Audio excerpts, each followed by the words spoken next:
السلام علیکم ورحمۃ اللہ.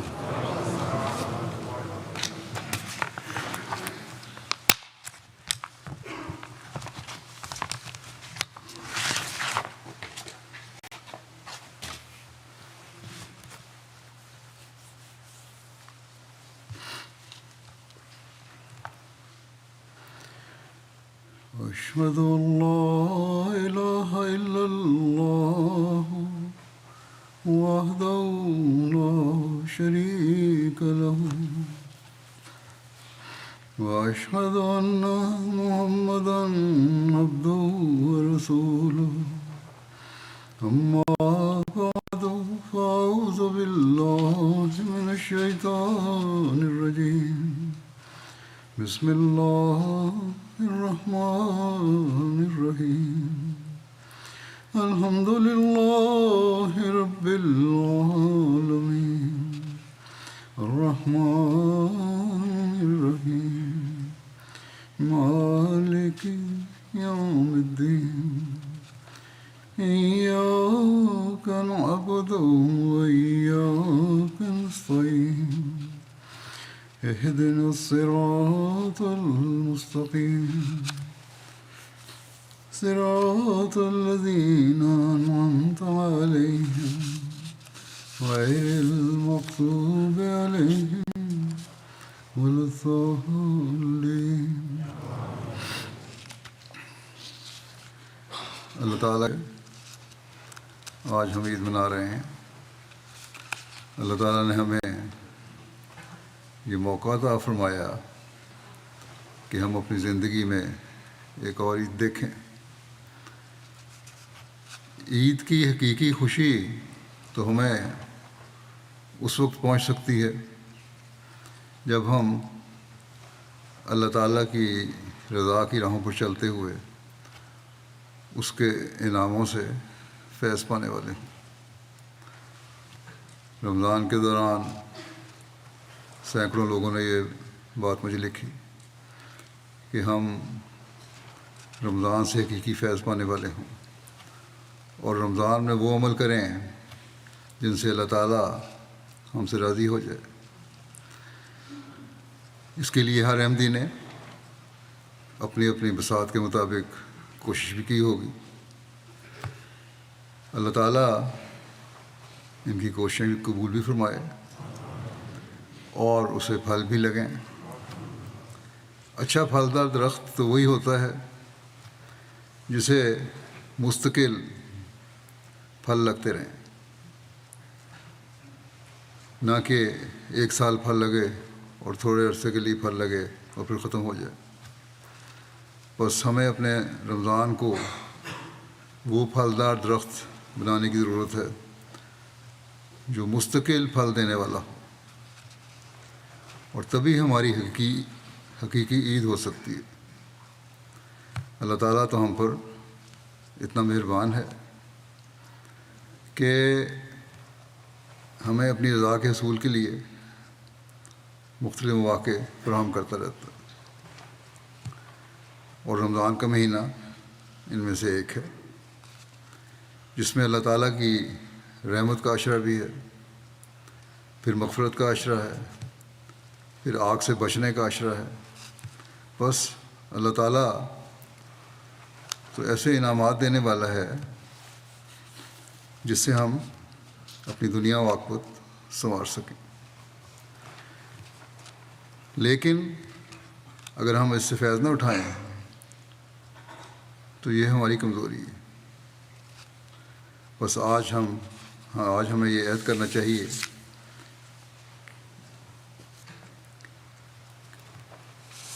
کہ جو حالات اللہ تعالیٰ نے ہماری بہتری کے لیے گزشتہ دنوں میں ایک خاص ماحول مہیا فرما کر میسر فرمائے تھے، اور ہر ایک نے اس سے فیض اٹھانے کی کوشش کی تھی، جن میں حقوق اللہ کی ادائیگی بھی تھی اور حقوق العباد کی ادائیگی بھی تھی، اور اپنے نفس کی اصلاح بھی تھی، اپنے ماحول اور اپنے گھر میں نیکیاں پھیلانے کی طرف توجہ بھی تھی. اسے اب ہم نے جاری رکھنا ہے. تاکہ اس کے پھل ہمیشہ ہم کھاتے چلے جائیں اور اللہ تعالیٰ کے فضلوں کو جذب کرنے والے بنتے چلے جائیں۔ بس ہمیں ان باتوں پر اب غور کرتے رہنا چاہیے کہ اللہ تعالیٰ نے اس مہینے میں جو ہم پر رحمت کے دروازے کھولے ہیں، اس سے ہم کس طرح مستقل فیض پاتے چلے جانے والے بن سکتے ہیں۔ اللہ تعالیٰ نے صرف 10 دن کے لیے رمضان میں رحمت کے دروازے نہیں کھولے تھے، بلکہ ان رحمت کے دروازوں کے ذریعے آگے مغفرت کے دروازوں میں داخل ہونے کا ذریعہ بنایا تھا، اور پھر آگ سے بچانے کا ذریعہ بنایا تھا۔ رحمت کیا چیز ہے؟ اس کا مطلب ہے انتہائی رحم اور انتہائی ہمدردی کا سلوک اور جذبات، انتہائی نرمی کا سلوک،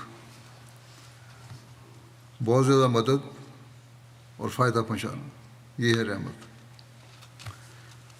غلطیوں کو معاف کرنا اور ان سے صرف نظر کرنا، یہ ہے رحمت۔ بس جب اللہ تعالیٰ یہ سلوک کرنا چاہتا ہے تو کیا کوئی عقل مند ہوگا جو یہ کہے کہ نہیں، مجھے یہ سلوک نہیں چاہیے، یا صرف 10 دن کے لیے یا 1 مہینے کے لیے مجھے اس سلوک کی ضرورت ہے؟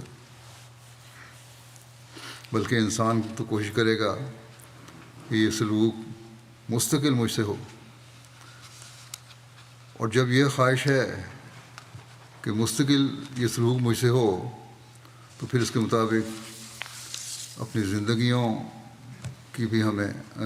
کو بھی ہمیں ڈھالنے کی ضرورت ہے، تاکہ مغفرت کے دروازے میں ہم داخل ہو جائیں۔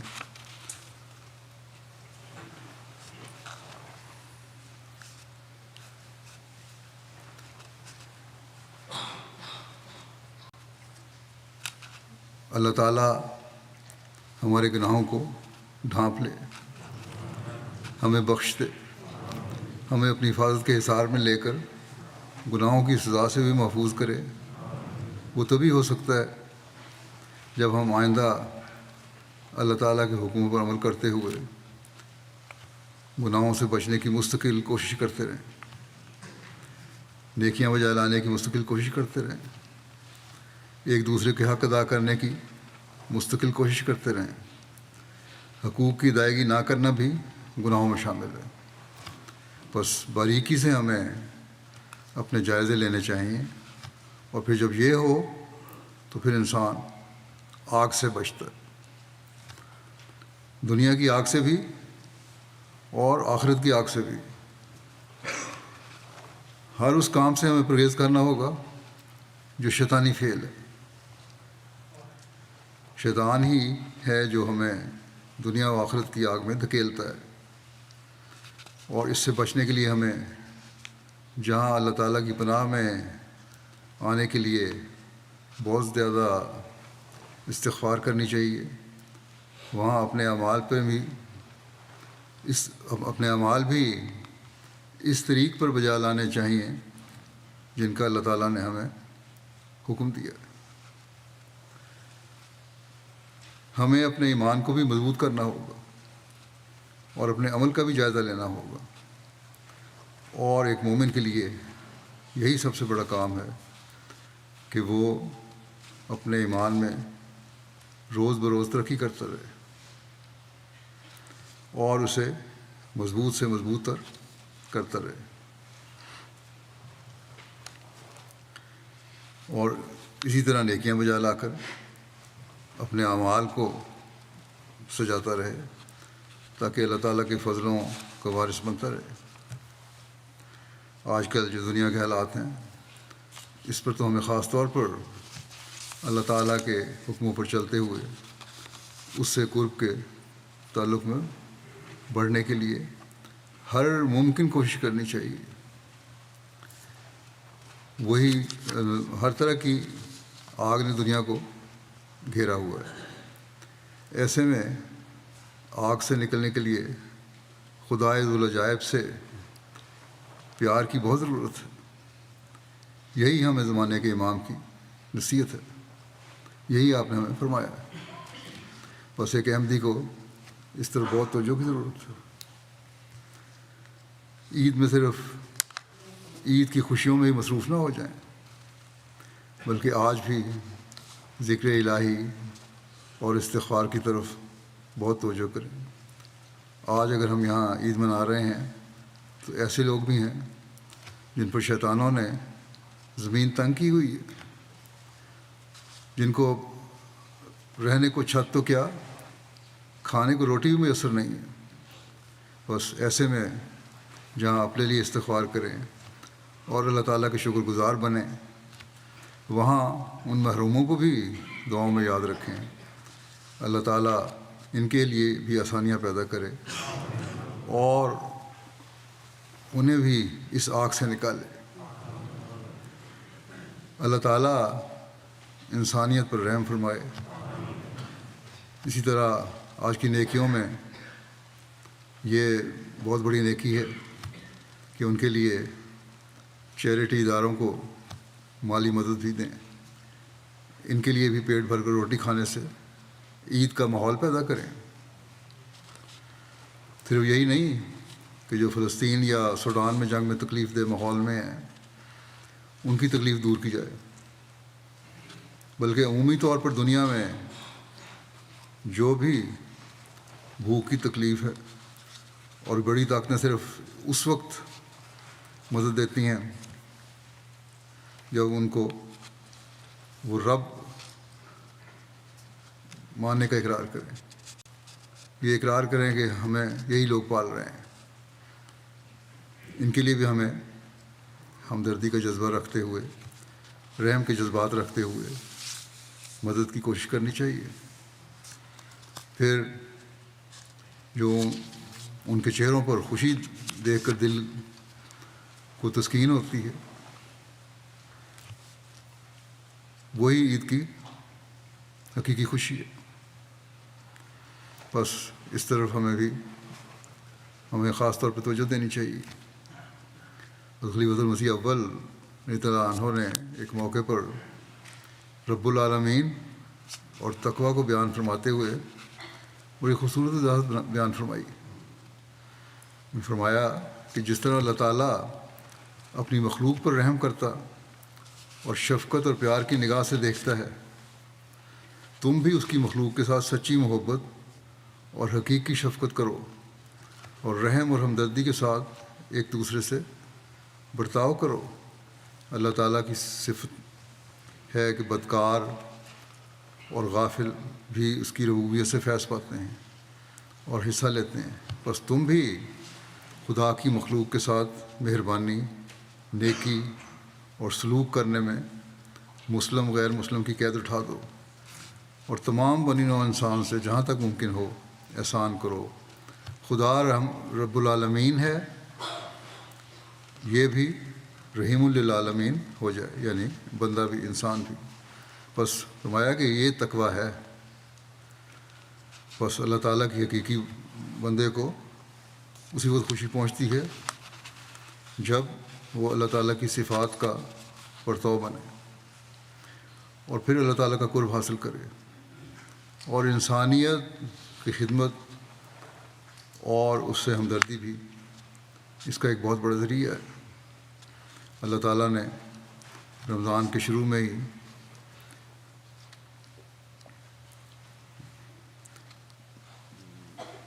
رحم اور ہمدردی دکھا کر ہم پر جو احسان کیا ہے، اس کا تقاضا ہے کہ ہم بھی یہ فیض جاری رکھیں اور رمضان کی برکات سے فیض کو آگے بھی پہنچائیں. اگر ہم اسی طرح اپنی زندگی گزاریں گے، یہ اعمال کریں گے، تو حقیقی رنگ میں اللہ تعالیٰ کی بات ماننے والے بھی ہوں گے، جس کی ہمیں اللہ تعالیٰ نے خاص تاکید فرمائی ہے.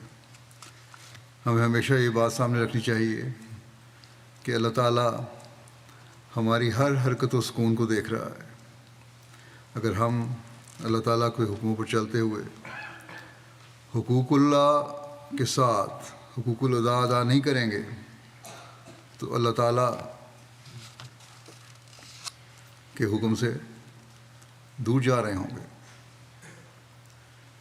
اور اگر یہ کریں گے تو پھر ہماری مغفرت کے بھی سامان ہو رہے ہوں گے، اور ہم شیطان کے چنگل سے نکل کر اپنے آپ کو آگ سے بھی محفوظ کر رہے ہوں گے۔ اور یہی وہ حقیقی عید ہے جو ایک مومن چاہتا ہے اور چاہنی چاہیے، ورنہ شیطان نے تو حملہ کرنے کا کھلا چیلنج دیا ہوا ہے، اور تقویٰ سے ہی اس کے حملوں سے بچا جا سکتا ہے، ورنہ شیطان نے حملہ کرتا چلا جائے گا۔ اور تقویٰ کا ایک اہم جز حقوق العباد کی ادائیگی ہے۔ بس ہمیں ہمیشہ یاد رکھنا چاہیے کہ عید صرف کھانے پینے اور خوشیاں منانے کا نام نہیں ہے، بلکہ تقویٰ پر چلتے ہوئے حقوق اللہ اور حقوق العباد کی ادائیگی کا نام ہے۔ یہ مقام جس کو حاصل ہو جائے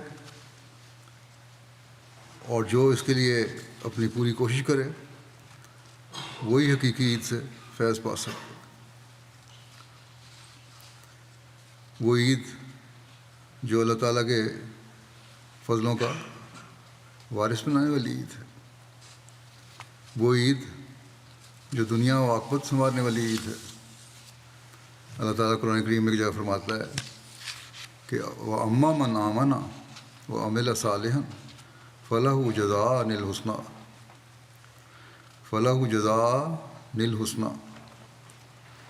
وَسَنَقُولُ لَهُ مِنْ أَمْرِنَا يُسْرًا۔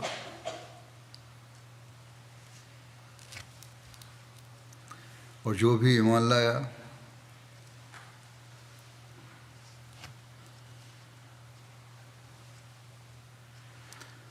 ایمان لایا اور نیک عمل کیے تو اس کے لیے جزا کے طور پر بھلائی ہی بھلائی ہے، اور ہم ضرور اس کے لیے آسانی کا فیصلہ کریں گے۔ حسنہ کا مطلب ہے بہترین چیز، بہترین انجام،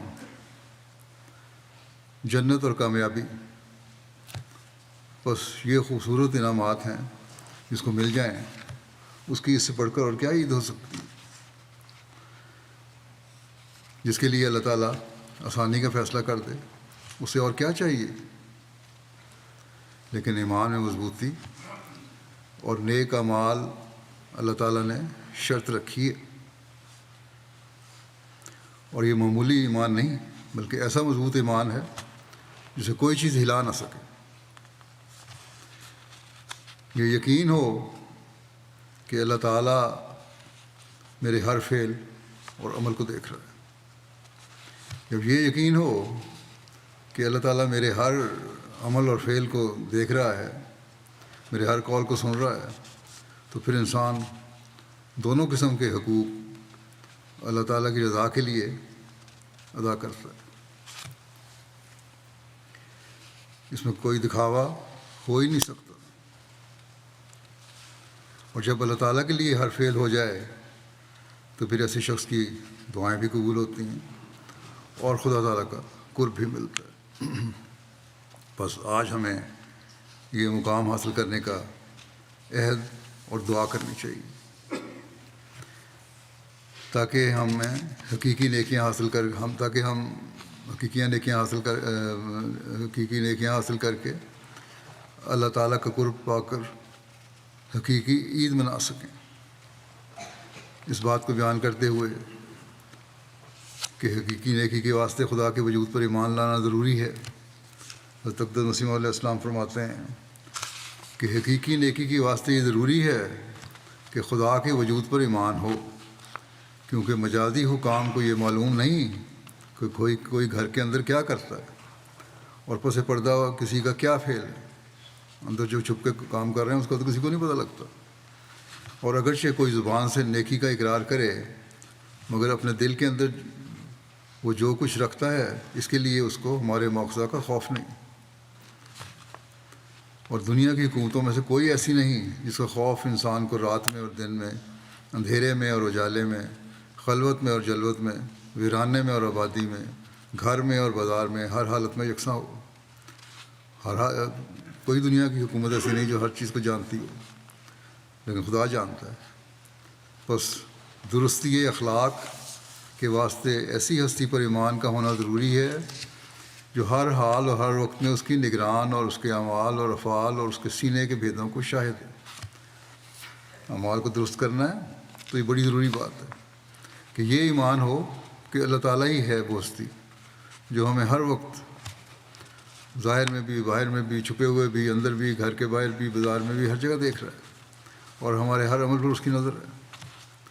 بس یہ بات ہر مومن کے دل میں ہر وقت ہونی چاہیے کہ میرے ہر قول و فعل کو اللہ تعالیٰ سن رہا ہے، دیکھ رہا ہے اور جانتا ہے،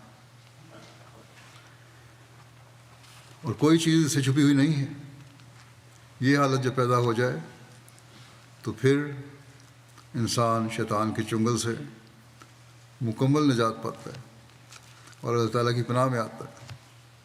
لیکن یہ بھی یاد رہے کہ اس پناہ میں آنے کے لیے مستقل استغفار کی بھی ضرورت ہے، اور یہی چیز ہے پھر اس فیض کو کبھی ختم نہ ہونے دے گی، جو ہمیشہ کی عید کا سامان کرتی. پھر اس بات کو بیان فرماتے ہوئے کہ نیکی کیا چیز ہے، حضرت مسیح علیہ السلام فرماتے ہیں نیکی ایک زینہ ہے اسلام اور خدا کی طرف چڑھنے کا. لیکن یاد رکھو کہ نیکی کیا چیز ہے. شیطان ہر ایک راہ میں لوگوں کی رازدانی کرتا اور ان کو راہ حق سے بہکاتا ہے. مثلا رات کو روٹی زیادہ پک گئی اور صبح کو باسی بچ رہی، عین کھانے کے وقت کہ اس کے سامنے اچھے اچھے کھانے رکھے ہیں، ابھی ایک لقمہ نہیں لیا کہ دروازے پر آ کر فقیر نے صدا کی اور روٹی مانگی. کہا کہ باسی روٹی سائل کو، یعنی گھر میں جو کھانے والے بیٹھے تھے لوگ، گھر والے، انہوں نے کہا کہ باسی روٹی کل کی بچی ہوئی ہے، وہ اس کو دے دو. فرمایا کیا یہ نیکی ہوگی؟ باسی روٹی تو پڑی رہنی تھی. تناؤم پساد اسے کیوں کھانے لگے؟ جن کو نعمتیں میسر ہیں ان کو کیا ضرورت ہے اس باسی روٹی کو کھانے کی، وہ تو پڑی رہے گی. یہ تو کوئی نیکی نہیں ہے. اللہ تعالیٰ فرماتا ہے وَيُطْعِمُونَ الطَّعَامَ عَلَىٰ حُبِّهِ مِسْكِينًا وَيَتِيمًا وَأَسِيرًا، کہ اور وہ کھانے کو اس کی چاہت کے ہوتے ہوئے مسکینوں اور یتیموں اور اسیروں کو کھلاتے ہیں. فرمایا کہ یہ بھی معلوم رہے کہ طعام کہتے ہی پسندیدہ طعام کو ہیں. طعام کا مطلب یہ ہے جو پسندیدہ کھانا ہو. سڑا ہوا باسی طعام نہیں کھلاتا. سڑا ہوا یا باسی کھانا جو ہے، پرانا کھانا جو ہے، وہ طعام نہیں کھلاتا. الغرض اس رکابی میں سے جس سے میں ابھی تازہ کھانا اور لذیذ اور پسندیدہ کھانا رکھا ہوا ہے، کھانا شروع نہیں کیا، فقیر کی صدا پر نکال دے تو یہ نیکی ہے. اس تازہ کھانے میں سے نکال کے دو فقیر کی صدا پہ تو پھر یہ نیکی ہے. بس حقوق العباد ادا کرنے کی یہ نیکی ہے جو اللہ تعالیٰ کا قرب دلاتی ہے. اور جب انسان کو اس کا ادراک حاصل ہو جائے، پھر جو خوشی انسان کو غریب کی مدد کر کے ہوتی ہے، اس طرح کا کوئی حساب اور شمار ہی نہیں. ہم اندازہ بھی نہیں کر سکتے کہ دنیا میں بھوک کا کیا حال ہے. سوڈان میں بچے اپنے کپڑے بیچ کر ایک وقت کی روٹی کھا رہے ہیں. کسی نے بنیان بیچی، کسی نے اپنا ٹراؤزر بیچا، اور کہتے ہیں کہ اگلے وقت کی روٹی کا پھر دیکھیں گے کیا کرنا ہے. اس وقت تو یہ بنیان بیچ دو یا اپنی ٹی شرٹ بیچو، اس وقت کھاؤ. فلسطین میں کہتے ہیں کہ جتنی کیلوریز چاہیے اس کا 10واں حصہ بھی ان کو میسر نہیں ہے. یہ ان کا حال ہے جن کو کھانا مل رہا ہے، اور جو بھوکے مر رہے ہیں وہ اس کے علاوہ ہیں. بس ایسے میں نیکی کمانے اور عید کی خوشیاں منانے میں غریبوں کو ہمیشہ یاد رکھیں، یہی حقیقی عید ہے. پھر آپ فرماتے ہیں بیکار اور نکمی چیزوں کے خرچ کرنے سے کوئی آدمی نیکی کرنے کا دعویٰ نہیں کر سکتا. نیکی کا دروازہ تنگ ہے. بس یہ امر ذہن نشین کر لو کہ نکمی چیزوں کے خرچ کرنے سے کوئی اس میں داخل نہیں ہو سکتا، کیونکہ نص صریح ہے لن تنالوا البر حتی تنفقوا مما تحبون. جب تک عزیز سے عزیز اور پیاری سے پیاری چیزوں کو خرچ نہ کرو گے اس وقت تک محبوب اور عزیز ہونے کا درجہ نہیں مل سکتا۔ اگر تکلیف اٹھانا نہیں چاہتے اور حقیقی نیکی کو اختیار کرنا نہیں چاہتے تو کیوں کر کامیاب اور بامراد ہو سکتے ہو؟ نیکیاں کرنے کے لیے تو تکلیف اٹھانی پڑتی ہے، قربانی کرنی پڑتی ہے۔ اگر یہ نہیں کرنا چاہتے تو پھر درجات نہیں ملتے، کامیابیاں نہیں ملتی، بامراد نہیں ہو سکتے۔ بس حقیقی عید کے لیے، حقیقی نیکی کے لیے دوسروں کی خاطر تکلیف اٹھانا بھی ضروری ہے، اور یہی حقیقی خوشی پہنچانے کا ذریعہ ہے۔ پھر آپ نے ایک جگہ فرمایا کہ انسان کے لیے دو باتیں ضروری ہیں، بدی سے بچے اور نیکی کی طرف دوڑے۔ دو باتیں یاد رکھو، صرف بدی سے بچنا نیکی نہیں ہے، بلکہ نیکی کی طرف دوڑنا، نیکی کی تلاش کرنا، یہ بہت ضروری چیز ہے۔ اور نیکی کے دو پہلو ہیں، آگے پھر نیکی کے بھی دو پہلو ہیں، ایک ترک شر، دوسرا فضائے خیر۔ ایک تو یہ ہے کہ شر کو ترک کرے، اور دوسرا یہ ہے کہ دوسروں کو فیض پہنچائے۔ ترک شر سے انسان کامل نہیں بن سکتا جب تک اس کے ساتھ فضائے خیر نہ ہو، یعنی دوسروں کو نفع بھی پہنچائے۔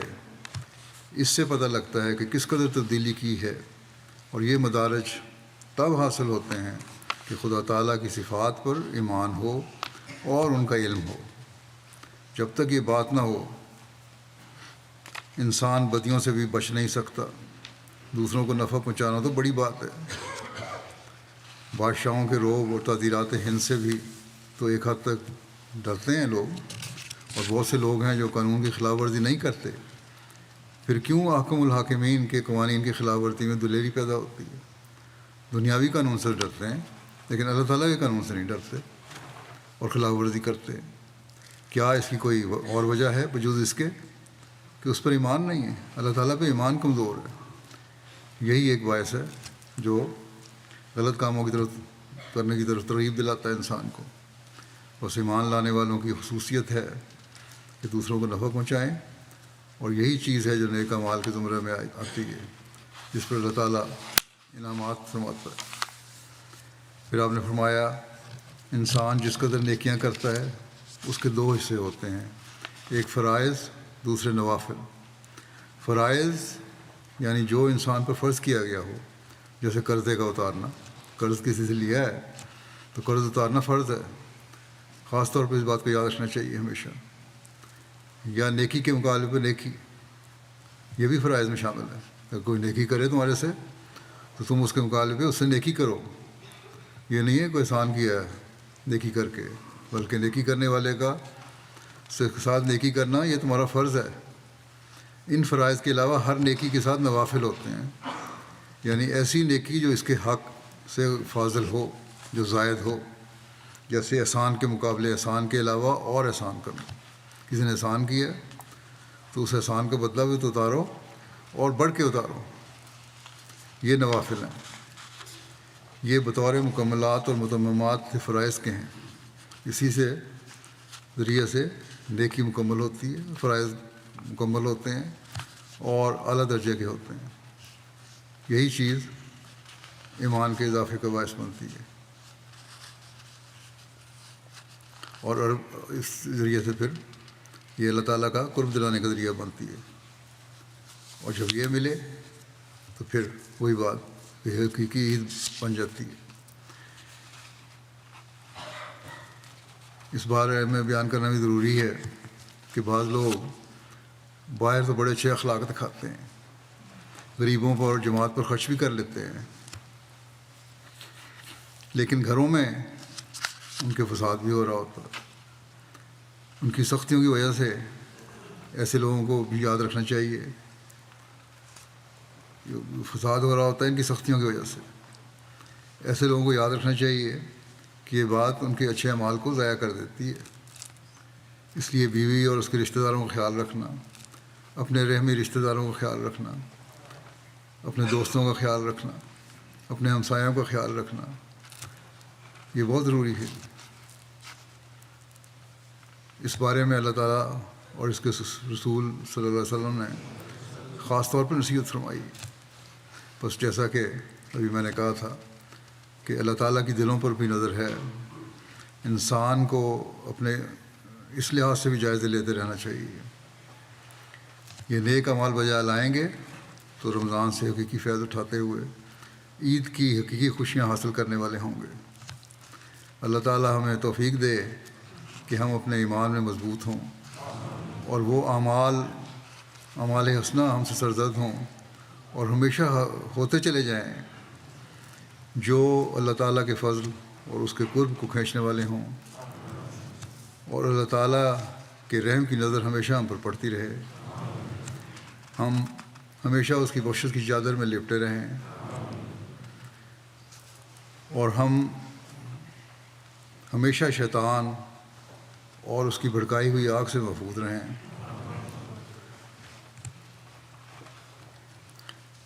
آپ سب کو عید مبارک بھی ہو. دنیا میں بسنے والے تمام احمدیوں کو عید مبارک ہو. دعا میں پاکستان کے احمدیوں کو یاد رکھیں، اسیران راہ مولا کو یاد رکھیں. پاکستان کے احمدی مسلسل ابتلاء اور امتحان سے گزر رہے ہیں. اس کے باوجود اللہ تعالیٰ کے فضل سے اپنے ایمانوں کو بچائے ہوئے ہیں. اللہ تعالیٰ جلد ان کے لیے آسانیاں پیدا فرمائے. اسیران کی جلد رہائی کے لیے بھی دعا کریں. یمن کے اسیران کی رہائی کے لیے بھی دعا کریں. کافی مشکل میں ہیں وہ لوگ بھی. دنیا کے کسی بھی ملک میں احمدیت کی وجہ سے یا کسی بھی وجہ سے مشکلات میں گھرے ہوئے احمدیوں کے لیے اور ہر مظلوم اور معصوم کے لیے دعا کریں. شہدائے احمدیت کے خاندانوں کے لیے دعا کریں. بورکینا فاسو کے شہداء کو بھی خاص طور پر یاد رکھیں اور ان کے لواحقین کو بھی. آج کل پھر دشمن کی بورکینا فاسو کے احمدیوں پر نظر ہے، خاص طور پر ڈوری کے علاقے میں جہاں ہمارے شہید ہوئے تھے جہاں جماعت نے اب ایک جگہ لے کر احمدیوں کو اکٹھا کیا ہے، نئی کالونی بھی بنی ہے. لگتا ہے دشمن شرارت کے منصوبے بنا رہا ہے. وہاں پھر بعض لوگوں کو دیکھا گیا ہے مشکوک نظر سے. رمضان میں بھی اللہ تعالیٰ ان کے شر سے ان کو محفوظ رکھے ہمیشہ. رمضان میں مالی قربانی کرنے والوں کے لیے بھی دعا کریں. اللہ تعالیٰ ان کے اموال و نفوس میں برکت عطا فرمائے. امت مسلمہ کے لیے دعا کریں. اللہ تعالیٰ ان کے افتراق کو دور فرمائے اور یہ ایک ہو کر اپنے حقوق کی حفاظت کرنے والے ہوں. فلسطینیوں کو ان کا حق دلوانے کی کوشش کرنے والے ہوں. ظلم کے خلاف آواز اٹھانے والے ہوں. فلسطینیوں کو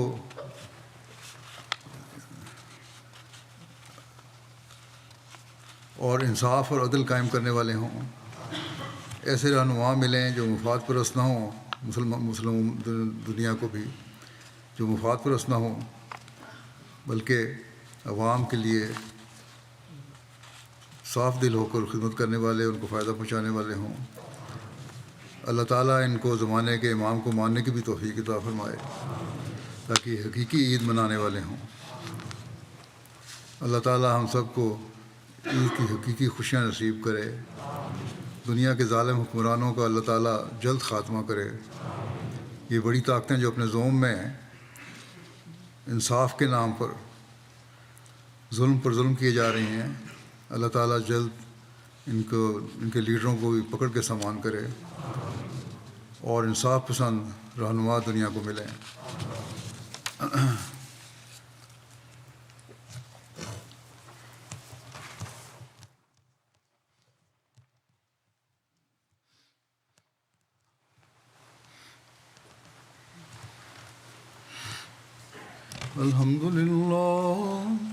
الحمد لله نحمده ونستعينه ونستغفره ونؤمن به ونتوكل عليه ونعوذ بالله من شرور أنفسنا ومن سيئات أعمالنا.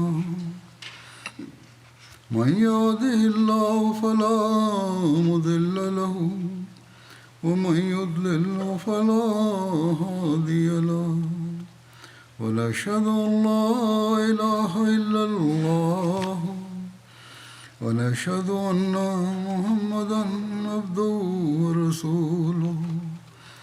عباد الله رحمكم الله، إن الله يأمر بالعدل والإحسان وإيتاء ذي القربى وينهى عن الفحشاء والمنكر والبغي يعظكم لعلكم تذكرون. اذكروا الله يذكركم وادعوه يستجب لكم ولذكر اللہ اکبر. اب دعا کر لیں.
آمین. السلام علیکم ورحمۃ اللہ وبرکاتہ.